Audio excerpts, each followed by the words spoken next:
What's cooking, everybody? It's your boy Brees, and you're now tuned in to the hottest platform for all the upcoming entrepreneurs, business professionals, entertainers, and creatives around the world, right? So today, we have a special guest with us, a good friend of mine. He's a senior engineer, Yes, sir. at Bloomberg, and he's been all over the tech space. He's worked at Amazon. He started off at Etsy, and he actually has his own podcast platform as well. And it's a pleasure for me to have him up here because I've been dying to have him up here because he's very critical. So I want to see what he thinks about this platform myself. So everybody, please give a warm welcome to my boy Chuma. Yes, sir. Yes, sir. Thank you for having me. I really appreciate it. I've been seeing what what you've been doing, and I've been looking forward to it. We on Instagram we'll have like little debates here and there. I know you have strong opinions, which I think is good. I like people who are opinionated and think for themselves. So I think that's really good. I like that you. A lot of people talk about doing something.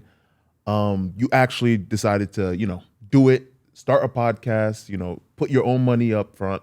And so I think that's commendable. Yeah, I appreciate that, man. You almost made me tear up right there. But yeah, so today's episode is gonna be a little different because it's like everybody's so used to seeing the entrepreneurs in terms of like fashion designers, in terms of just anybody that like has those like traditional businesses of okay, I sell this, I do this. You're more so in the business professional realm where it's like okay, I'm gonna talk about this industry, talk about what I do and whatnot. So for the people out there that don't know what you do, just give them a brief description of just what it is you do like on a day-to-day basis, or just a general description. Right. So real quick, so my name's Chuma Okoro, Nigerian American, born and raised in Brooklyn. And I work as a senior software engineer at Bloomberg. I build software for the bond data platform at Bloomberg, but just in general, not only speaking about Bloomberg, I like solving problems. And as a software engineer, that's what we do on a daily basis. We solve problems. We speak with stakeholders and try to understand what problem are you having? How can we use software to solve it? I'm also in business school. I'm doing my MBA at the Baruch Zicklin School of Business. And there I'm kind of learning a little bit of a different skill set than my traditional technology education. And what I can go like in detail on any specific part. Like, Yeah. So I mean, being that you're in business school is actually fitting too, because it's like Bloomberg's a big business company. I remember when I was a college student, I used to always read the Morning Brew every day, and there's always a section on Bloomberg. Right. So it's like to actually know somebody that works there is actually crazy, because it's like even for me, it's like I never like fully got to understand like the company itself, but now I know who I could go speak to. Right. But like you said on the phone, you're not the spokesperson. Right. But So you can at least speak on your side. Yeah. So disclaimer, I do not speak for Bloomberg. They do not pay me to speak and all that stuff. So I have to say that.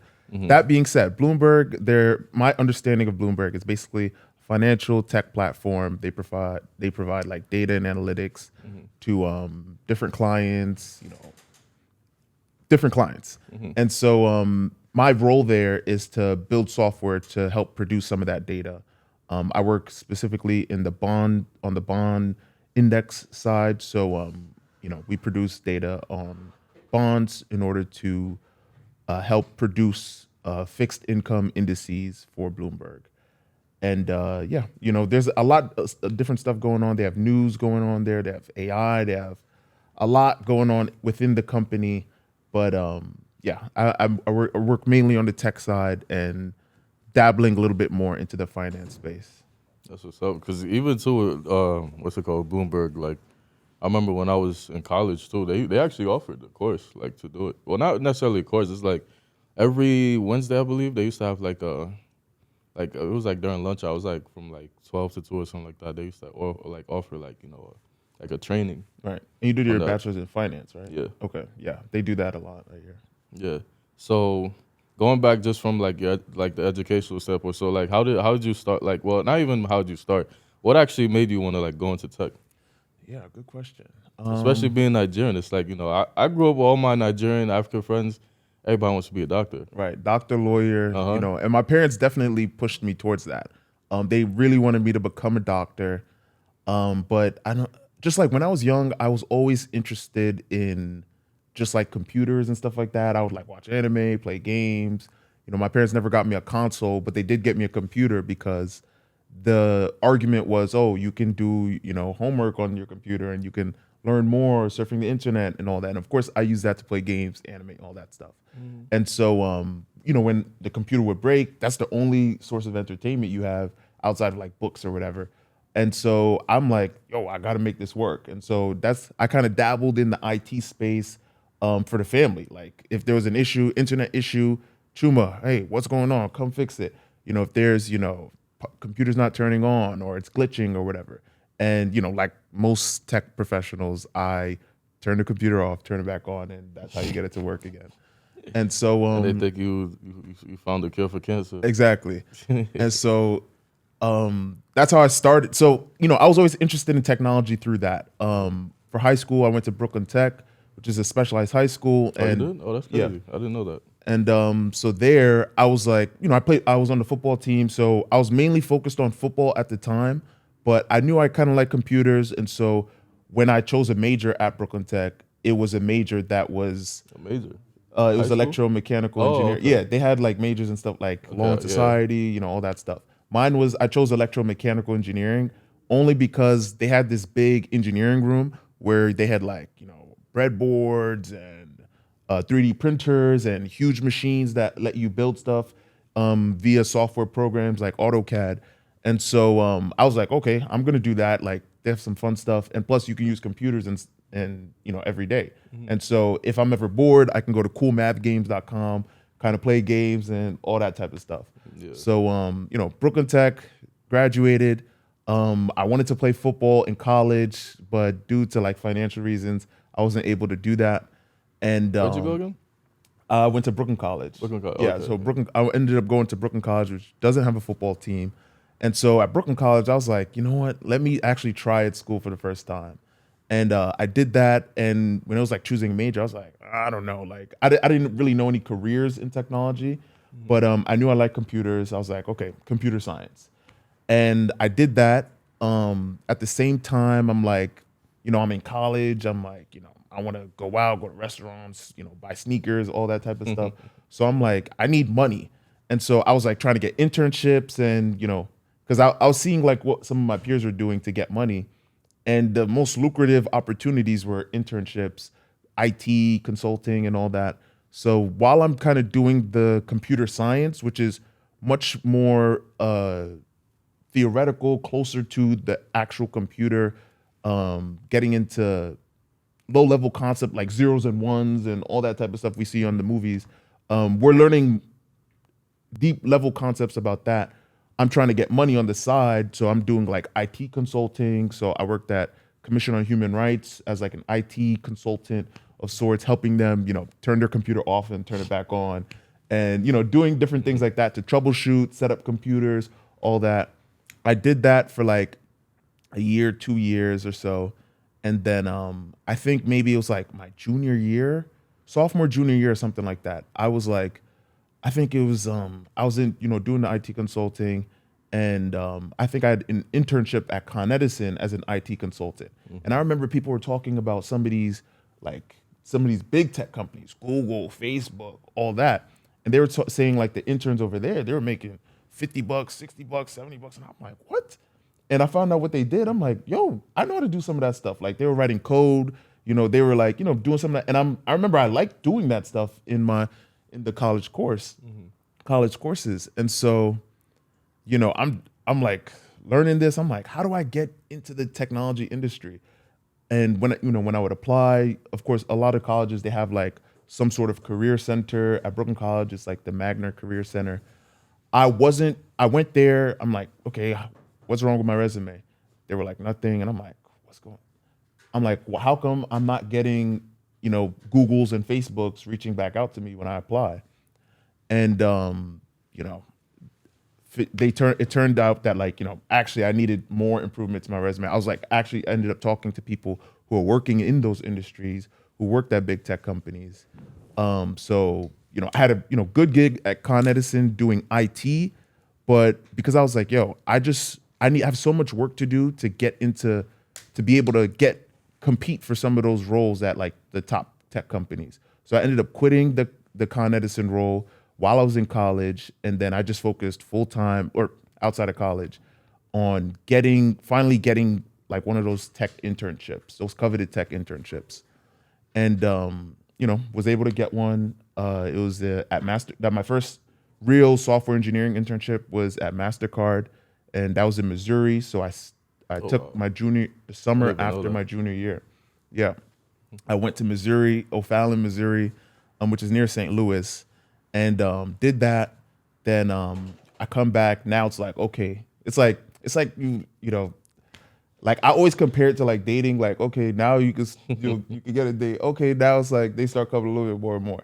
And I felt like that's how it was with the technology industry, where it's like you get that first opportunity, software engineering internship. Now it's like, okay, now I can get an interview at Google, at Facebook, at Etsy, at Amazon, at Bloomberg, and so that happened, and then I'm senior year. I'm like trying to get as many offers as I possibly can so I can kind of have negotiating leverage. And then Etsy, they gave me an offer and I decided to take it. Yeah. So it's interesting too, because it's like, I was going to say earlier too, with like, most of my African friends, it's like, growing up, everybody wants to be a doctor. Now it's like, I see so many, like especially Nigerians, like, Sahid, for example, shout out to Sahid. Yeah. Right? That's my boy. Shout out to my boy Vic, Chawe, all my guys out there. But yeah, I noticed specifically the Nigerians, it's like all of them are like jumping into tech. Yeah. I feel like you guys, like this generation is like breaking that mold where it's like, your parents want you to be a doctor. Now it's like your parents want you to be a tech person. Right. My parents. Well, you're going to be the parent that wants your kid to be the tech person. Honestly, I probably will be. My parents, they didn't know anything about the technology industry. So it was kind of a risky play when I told them I was like focusing on that. Like they were telling me, hey, get like some prereqs in, medicine or biology, like take a couple courses. I was like, no, I'm not doing that. And but technology wasn't really trendy back when I was kind of getting into the industry. I went to college 2015 or so. And so from my perspective, like people weren't really talking about it. Now it does seem like, everyone's, oh, that's where the money's at, which, I agree to some extent. But people are, I think like, people are doing, quick way and, I think there's a lot of controversy. Oh, should I get a degree? Should I, do a boot camp? Should I do online learning? Yeah, that was actually something I wanted to speak about later. Yeah, merit to all of it. But Nigerians, they're all very enterprising in my experience. And so it makes sense. Like, Nigerian, they're going to see, oh, I could get this. And, I just need to get my 4-year degree or whatever. I'm going to do it. So, Yeah, so I have to ask you, so which country makes the best jollof rice? Ask Crazy D. He's an artist that's half Ghanaian, half Nigerian. He said the Ghanaians got it. So what about it? What you guys say? Yeah, I would say, of course I'm going to say Nigerians. I think that whole debate. I only had Ghanaians, so I don't know. I feel like it's a debate that's created by Ghanaians and other cultures.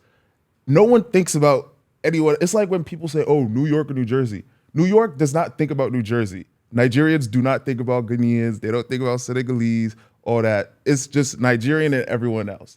So if y'all want to have that debate, oh, who has better pizza, New York or New Jersey? Y'all can have that debate. Like us New Yorkers, we eat New York pizza. No one cares about New Jersey. Same thing with Nigerians. Same with bagels, right? Same with bagels. We don't care about New Jersey. We care about, New York City. We care about Nigeria. It's the most African people live in Nigeria. Like most populated African country. I don't know. That's. I mean, when it comes to the music, Nigerians definitely got it. Of course.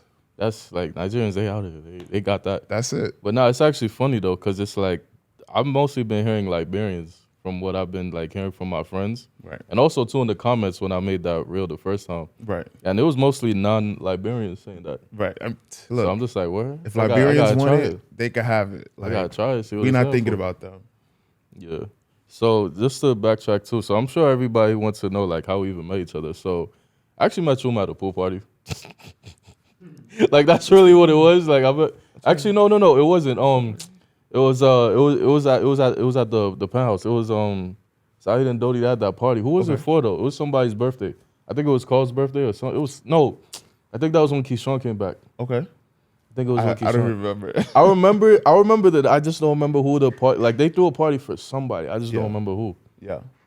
I don't remember. But I remember we met that day, and then you pulled up to what's his name? What's it? Gary. We pulled up to Gary's pool party. That's what I remember.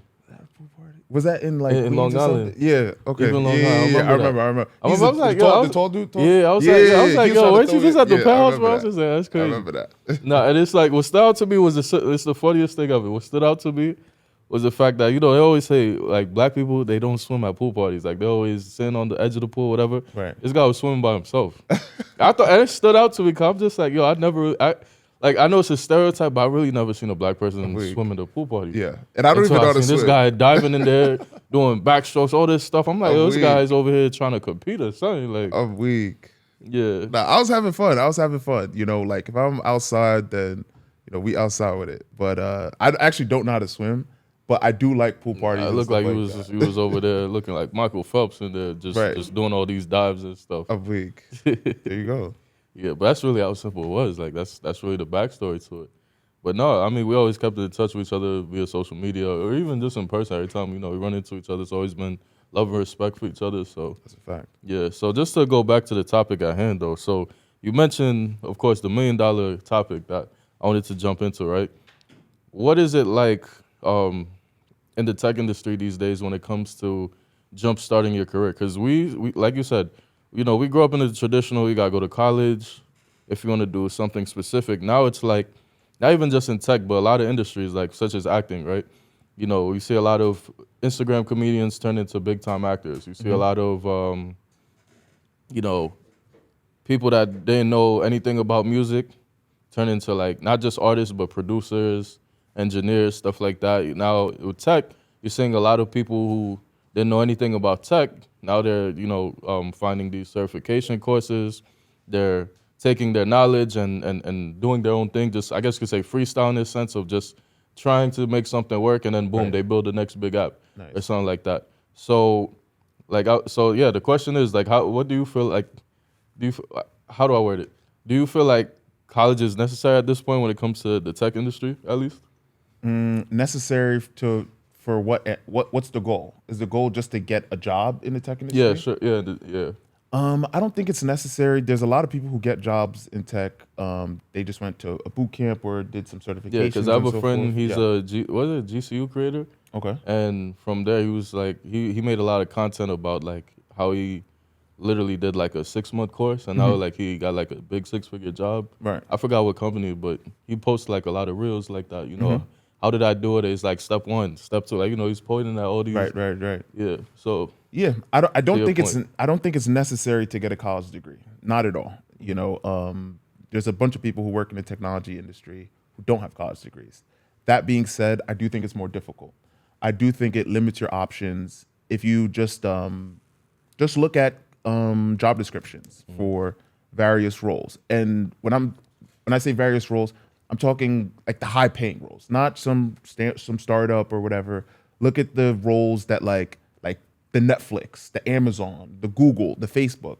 They're always going to say requires a computer science or math or something related degree or relevant experience. They add that relevant experience because they don't want people who didn't go to college to just not apply if they're like talented and all that.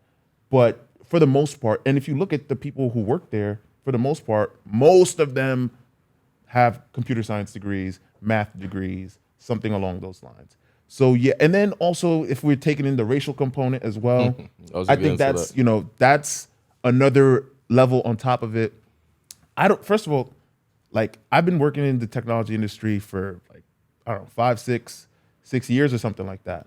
There's not many black people who work in technology, it seemed like it is now though.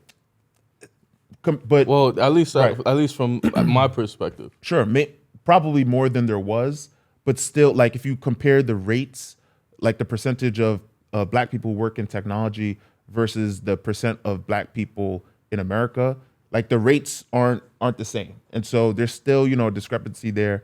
And many of the black people who work in technology, I feel like they do have to get that higher education to be taken seriously because I feel as if they already do, look at you a certain way. Oh, it's like, because there's just not as many black people. And so, I mean, that's a lot of industries. a though, not lot just of tech, industries, yeah. not only I technology. feel like from what I personally seen, it's more so like women that have it harder when it comes to Yeah, tech, for especially sure. black women. Because I see 100%. like black women in tech is such like a big like hashtag right now. Right, right. And so, I don't think there's anything wrong with doing I've done boot camps before too. And I've done online certifications and I've done, online courses and all that. I think if you want to achieve something, I say do everything you can to, help you be more competitive. And so like, like when I played football, I was like a defensive end and offensive lineman. You don't just lift weights. You lift weights and you push the sled and you hit the bags and you run and you do like And most importantly, you work on your agility. you work on your agility, you work on, flexibility, all that type, footwork. You do everything. You do everything you can to get better. And so like when some people are like kind of they frame the conversation as college or certifications, college or boot camp. And it's like, well, why can't you do both? And what happens if you're competing against someone who does do both? What happens if you're someone who's trying to, make it in the let's say software engineering industry, and you're applying to that $500,000 Netflix senior software engineer role, you have your certifications, your 5 years of experience, 6 years of experience, and maybe your boot camp, and you're trying to apply and compete against someone who has the same years of experience, but they also went to college, they got their bachelor's degree in computer science, they maybe have a master's degree or some PhD or something like that, and they also can have communication skills and all that stuff. How can you compete? And so that's how I see it. I say do as many things as you can to make yourself competitive, because it's a competitive world out there, and all these opportunities, they're trying to find the best talent. And I don't think the best talent is someone who I don't think someone who boxes themselves into one arena and says, "Hey, look, I'm just going to do the certifications and that'll take me to the promised land." Like, I don't think that's like, I think you're limiting yourself. Right. Yeah. And I think that's honestly, that applies to every industry.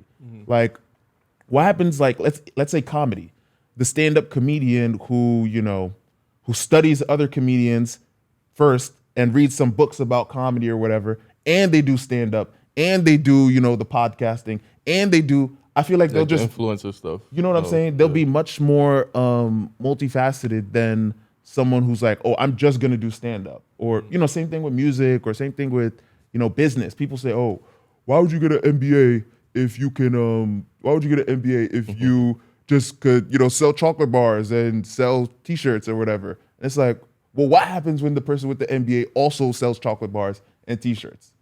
Well, he has the theory and he has the practical knowledge, while you only have the practical knowledge. And then Exactly. ultimately, when your business, let's say your business does grow and you don't have the practical knowledge, most times you're gonna hire the person with practical knowledge. That's always reality. what happens. It always happens. You're gonna you look at the people who say, oh, who are like big business leaders and say, oh, going to college is a waste. Well, everyone they hire went to college. So if it's a waste, then why is your entire That's a staff good full of? theory Why right don't you there. hire high school graduates for the most part? That's a good theory right there. That's it. Yeah. The stats show people with undergrad degrees make more over their lifetime than people with high school degrees. People with graduate degrees make even more than people who have undergrad degrees and with high school degrees. The stats show it. The stats show it. Yeah. So it's actually funny too. You spoke about this hiring. So being that you're the senior at Bloomberg, you have your own team, right? You have employees and whatnot. So, I mean, are you? At Bloomberg? Yeah. I'm not a manager at Bloomberg. Oh, okay. No, I'm an individual contributor right now. Hopefully, if that changes. I'm working on that right now. But Okay. I don't have people that I hire. Okay, but you do have employees though. I remember you told me like you have employees that work under you. At Bloomberg? Well, you said in general. You didn't No, specify. I don't. This I was don't off have- camera, by yeah. the way. Yeah. No, I don't have employees that work under me at Bloomberg at all. Okay. I'm an individual contributor there. I lead projects, and I might have people who work on a project that I'm leading, but and that's both at Bloomberg, at Amazon, at Etsy, and so forth. Okay. But Well, I was just yeah. biased. Was it probably a Yeah, different but company? on with PodRank, which is like an app that I'm building, I am like the founder, CEO, and so forth of that. And Hardware. so I do have people who I've brought onto the team for PodRank, and so they work I work know with I me kept on that. calling it Podcastle. Yeah, PodRank. PodRank, Okay. an app to give you deep insights about podcasts without having to press play.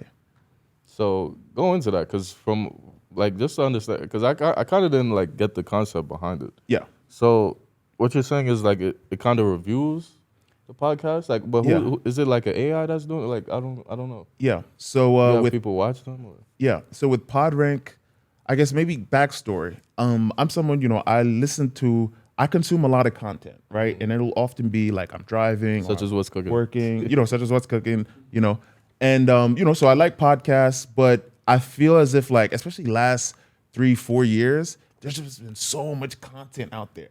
And I just don't have the time to go through everything.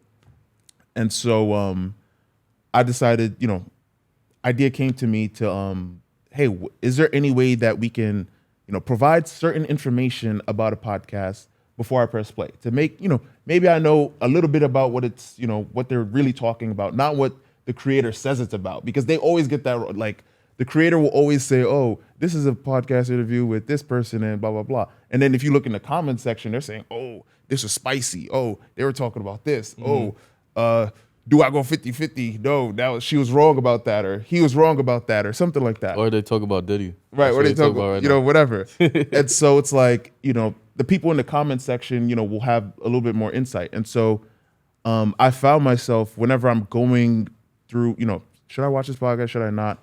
I'll do a whole bunch of different manual tasks, like, going through the comment section or, seeing, okay, like filtering through, seeing what the different timestamps are and so forth. And so I wanted to create a platform that kind of put all that together. And so that I didn't necessarily have to sit down and watch a 2-3 hour podcast in order to, understand what they're talking about.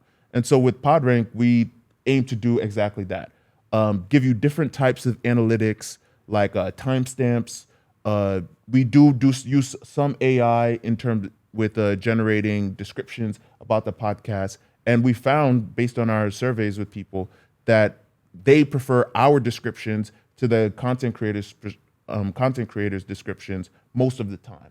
And so, that's because we take into account the feedback of people who actually listen to the podcast, not just the creator who says this is what the podcast is about. And so, if you go to podrank.co, it's live right now. You can look up any podcast you'd like.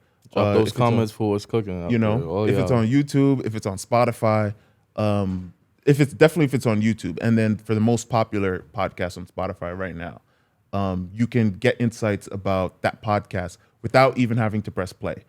We do sentiment analysis, so basically understanding, okay, is the podcast more positive? Is it more negative? Like, what's the opinion of the people who the people who watch the podcast? Are they more positive on it? Are they more negative on it? More neutral? What are some of the top topics that really get discussed? Not what the creator says, but what we've determined with our software. And so, we're growing, we're building it, and I think it's going to be huge in this podcast revolution. Yeah, so it's actually funny because it's actually something I wanted to go into. So tech is such a, how do I say it? Like, I feel like tech is such a very, like, it's a very interesting field in the sense that, most people that work in tech are business professionals, right? But there's an entrepreneurial side to it too, just from the simple things of making a platform, right? And going back to something I wanted to ask earlier was, so going into the part that when we were talking about the degrees versus, somebody with just the practical knowledge and whatnot. Right. Do you feel like it also helps at the fact that in tech people kind of build things? Because even with like tech jobs, I'll see like they'll ask for like a portfolio of like projects you've done or something like that. Do you feel like one, those projects help, and then two, those projects could kind of stir like an entrepreneurial side to that person just because they could create whatever? 100%. So I think there's two aspects. So the part about applying to a job and working at a company, having a portfolio of different projects you've worked on in the past, does it help with that? Yes. Yes, it does. And I can't speak to Bloomberg's hiring practices, but I know like in other companies that I've worked at, like Etsy, for example, I would interview people for jobs at Etsy, and we definitely looked at projects they had on their resume. But what exact type of, like, see, that's the thing. It's more open, right? It could be just about anything or something specific you guys are looking for. Yeah, I think when not for Bloomberg, but like at Etsy, for example, when we interviewed people, we were looking for we're looking for numbers, like how many, like let's say you did something in the software space, like let's say, I created a database, I created a database table or something, or I created a query, something like that. How many of what you say you did, how many of that did you do? What does that tell me? That tells me how proficient you are at doing whatever you say you did. And so if I'm looking to hire someone like as a database engineer or something like that, who can, write SQL queries or create database tables or something, or, create UI scripts or UI frameworks and so forth, then I want to see how much of what you did, on your personal project or, maybe another company, did you do? And then I think another thing that having those projects on your resume helps with is understanding the impact of what you say you did.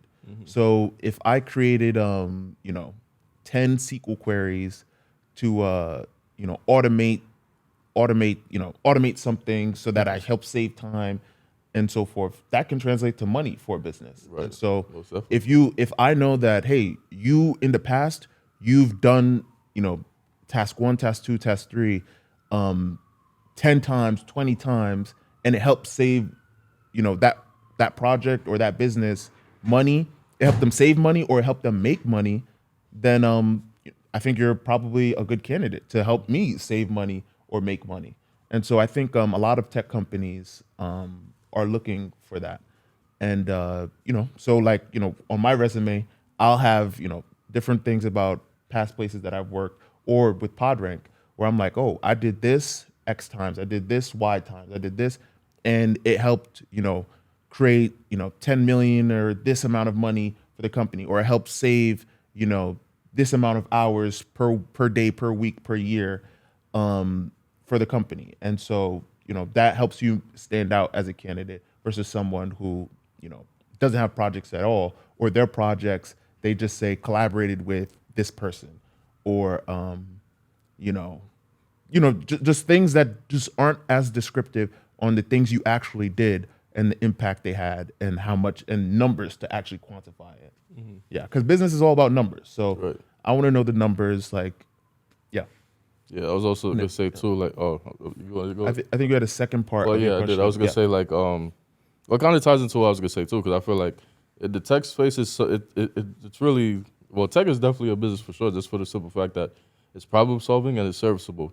Like I feel like when you sell goods, it's like it's one thing you sell goods, but when you provide a service, it's something that's always gonna be there. Right. Like you don't have, like, of course, yeah, you're gonna have competition. So of course, when it comes to marketing and stuff like that, you're gonna have to, do your due diligence to, see what the competition's like, upgrade and stuff like that. But it's like when you have a service, it's like people always gonna come to you. Like if you're a barber, even if you're not like, getting the whole neighborhood, Right. at least it's certain people that you've been cutting their hair since they're kids, they always gonna come to you. Right. Because it's been a service. Right. You're not really selling a product. Right. You're selling more of a service. So with tech, I feel like that's the thing too, where it's just like, let's just say it's one thing you create an app, right, and people are buying the app, but it's the services that come with that app, or that come with whatever type of software or program. Like you said earlier, if this person could save a company time and money, that's serviceable, right? And it's problem solving. So I feel Right. like that's really key to really bringing out the entrepreneurial side when it comes to people that work in tech. Because Right. like I said, tech is very like vast in terms of like you could just do really anything. You could create an app. You could create a code. You could program something like a piece of technology to do something. So it's very intriguing. Like especially too, just coming into this conversation, I was very intrigued to really see what you had to say and just get a chance to like really know what you know in terms of just like from your experience, just like what it's been, just filling out the tech world. Yeah. 'Cause I'm sure you see a lot of different things every day. 100%, 100%. And then like if you look at like the, some of the richest people in the world, many of them are tech people. Mark Zuckerberg, Elon Musk, Yep. Bill Gates. Mm-hmm. They were engineers, actually. And so I do think that that software, that builder, problem solving kind of mentality probably does help you in the business space, because you're thinking, you see a problem and you're like, how would I go about fixing that? And then like the engineer mind, they'll kind of go into details. Like first I would do this, and one thing we talk about in the tech space are algorithms. And the word algorithm, it's sometimes people, it's like, it sounds like a complicated word, but really it's just a way to solve a problem. And so, a lot of tech people, they're, algorithmically inclined, where they see a problem, they're like, how would I fix that? Okay, I would, first I would do this, then I would do that, then I would do this, that would do that. Boom, there's an algorithm for solving that specific problem. And so I think that's what gets done in the business space, where, Uber, they're like, people are always trying to get from point A to point B.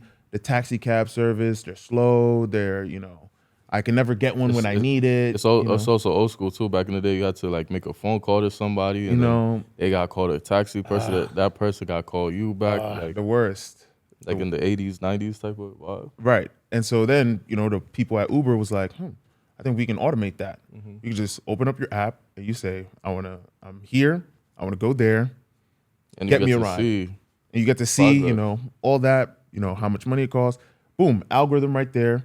And, people create businesses off of that. And so a lot of people that I know who work in tech, they're all thinking like, how am I going to create that next $1 million idea? They all have a side hustle, a side project that they're building on the side and so forth.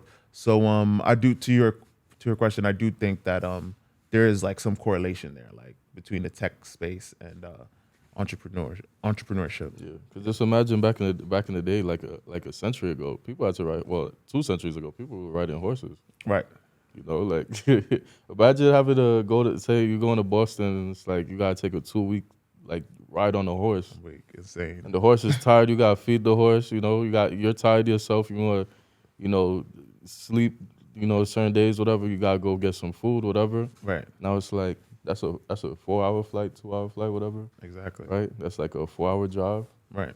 So it's just crazy to think how technology, and it's funny because technology is just getting started. Right. It's just cliche getting to say, started. but technology is just getting started. That's There's a always fact. gonna be some That's a fact. improvement. It's always gonna be something new. We in the AI revolution, LLMs, GPTs, Oh yeah, all yeah, that stuff. AI, So, yeah. it's growing. And we'll see where it takes us. Yeah, because even me with Dodie, it's like me and Dodie, we have these conversations all the time. Because Dodie Mm-hmm. has his own plans in terms of like stuff that he wants to create Mm-hmm. and stuff like that. I'm just like, do it. Yeah, he's doing his MBA too. He for just real? signed up at Baruch as well. So Oh, you know. oh no, he went to where you go? He went to he went to CTech, Brooklyn right? College. He did computer science with me at Brooklyn College. Didn't he And go to then- CTech at one point? I'm bugging. Maybe. Oh, he did. I'm not sure, but I know he graduated from Brooklyn College though, and Mm-hmm. but yeah, he decided to do the MBA route. So I'm sure. I mean, we haven't really spoken too much about his future plans, but I'm sure he got some stuff going. Yeah, he's told me some plans. creative things. I'm just like, yo, Right. that's great because it's like it's things that I wouldn't even think of. Because that's the thing with tech. It's like you wouldn't even think of something as simple as that. Right. As like the ideas that not just him but other people came up with or are going to come up with. Mm-hmm. It's just like, damn, why didn't I think about that? And then Right. it's like also too the process behind all of that. Right. And just doing the work, Mm-hmm. like because they say what ideas are like. They say a-holes. Everyone has one, but it's very few people Never heard who that one, actually but that's funny. say, "Yo." I mean, but it's like it's real. Like I'm sure dozens of people who are like, "Yo, I want a podcast. Let's do a podcast." But how many of them actually, say, "Hey, look, I'm gonna get studio time. Yo, we gonna get in front of mics. I'm gonna do Not even research, that, but a plan to it. a too. plan." And You know? so I think I think the ideas are there. It's just who's gonna have the the gumption to actually pursue it. Mm-hmm. Yeah. So my final question, it's a personal question because I'm curious. So what does it mean, buy me a coffee? Buy me a when coffee. you post that. Yeah, what does that mean? Oh, buy me a coffee. Oh, that's just like I don't even like post it that much, but it's basically Yeah, I remember you used to like yeah. post it when I Yeah. first met you. I was like, what does that mean? Yeah, it's an app, right? It's an app, buymeacoffee.com. Okay. I'm they're not, I don't I'm thinking that's like yeah. your thing. No, no, no, no, Oh, no. okay. No. Because I'm I write as well. Like I have my own personal blog on Medium where I talk about some of these concepts like technology and business and because people sometimes will But ask me. do you write them now, or do you like speak into a mic and like an AI types it out as you're No, speaking? I write it. I don't use AI or anything like that for my personal blogs because, you know, obviously like I have a lot to say No, and no, I mean like yeah. actually like auto like anything you say, it's like typing it out for you. You know what I Oh, mean? okay. Yeah. Like 'Cause, speech to text. yeah, yeah. Yeah. Because I remember I had a friend who used to like do those articles back in the day. Mm-hmm. Like he used to do those websites that have you do like people do articles for like what like $30 an article or something like Yeah. that. Yeah. He used to tell me he used to just speak into a mic and it would just Yeah. I don't do that, but I can see, the merit. Have I done that? Have I used that before? Like when I'm texting, quick thing. But yeah, I do that now too. yeah, but when I'm writing, like I like have like topics, like I have to get to this and this. Like I kind of approach it kind of like I would like when I for my MBA courses, I have to do a lot of writing for that, and so I'll just like write about topics that I have like in technology, like whether it's like resume or recruiting. How do I go from a level 1 engineer to a senior software engineer? What are some of the things that, how do I negotiate? And, different topics like this that like, people always have and they're always asking. So I'll kind of approach it in that methodical way where like I'll have an outline and then, I'll just write about the concepts that I'm like, I know people want to know some of this stuff. And so back to the buy me a coffee thing, honestly, it's just a platform to like kind of get like raise money or whatever. So if like I'll have my buy me a coffee link. So is it like GoFundMe or something? Yeah, something like that. Okay. I mean, I don't necessarily need funding, but I write and Like you if you find appreciate value, the donation. you know what I'm saying? Like if you find value in some of the stuff, like if what I wrote helped you secure your first 6-figure job or something like that, then Buy you a coffee. get me a coffee. Why not? Like get me an espresso americano or something like that. Get us a so, coffee too for what's cooking. That's it. But yeah, yeah. Yeah, it's funny enough too, because I never even told. I probably told Sahid or Dodi, but never really told people. I actually had I was trying to get a computer minor in college, but it was just like after that first like semester, I was just like, damn. I was like, I don't even want to do this, because I was just like, I'm thinking this really easy, because like you said in the beginning, like turn the computer on, turn it off. I'm a genius. Right. Well, I realized all the stuff that go into, and it's crazy 'cause I'm a numbers guy, but it's like Yeah. when I see all these numbers and coding and stuff like that, Yeah. I'm like, what the hell, bro? Like, this is crazy. And the professor, he always said, like, if you had At a Brooklyn sister. College? No, I went to school in PA. Okay. But the professor's like, if you've been assisted with this, like cite your sources basically, right? So shout out to my boy Blaze. Blaze used to like, and his dad was like a big tech, or he's a big tech guy, and his dad is as well. And Blaze used to do like all my assignments, and it's like, it's not like I'll be like, yo, Blaze, here's $10. Can you do my homework for me? It's like, Blaze, I need your help. Like, can you show me what to do? Yeah. And I'll watch you just so I could learn. I'm watching him do it, and he's talking to me, and he's taking his time, but it still was just too fast for me because I just couldn't get it. I see. I'm just like, yeah, nah, I'm sticking to finance. I see what you mean. I don't know. I'm in the camp where I feel like technology is something everyone can do. And I think of it like math, for example. A lot of people say, "Oh, I hate math. Math is Oh, I love terrible." math, man. But it's like, it's like most people. I think they just maybe had one bad teacher who just didn't take the time to like break things down in a slow, understandable way. And then after that, they were like, "Oh no, I can't do math. Numbers, I just can't do it." It's like, no, you probably could if you just had the right teacher. Someone to really break things down. And so I think the same thing with technology. I don't think it's like so difficult. I do think it's something that many people can do, but they might just they just limit themselves, and they maybe had that one bad professor or teacher or something like that. But I think it's a fun career. I think there's the career aspect to it, but then there's also the personal aspect to it as well. You can be entrepreneurial with it. Like we seen Mark Zuckerberg, Elon Musk, all these guys who were engineers and then made a business out of it. So, Yeah. So finally, what's next for Chuma? What's next? What's next in the tech space, or do you want to keep that a secret? Yeah. People be stealing ideas. I'm not gonna lie. Let them look. The thing is, look, I could say the idea. I could say the next $1 billion idea. No, people are not gonna do it because people don't execute. So that's the thing. Like, Or they don't have the plan for it. They don't have the plan for it, and they don't have the willpower. So it's like, I could say the idea. I could give you the game plan. People, Mr. Beast, the YouTuber, he said, "Yo, this is what you got to do to, get millions of views on YouTube." People just they're not gonna spend the time, listen to the video, take notes, actually apply it. And so it's like, I'm cool with saying the plan. So right now I'm doing my MBA. I want to finish that hopefully this year.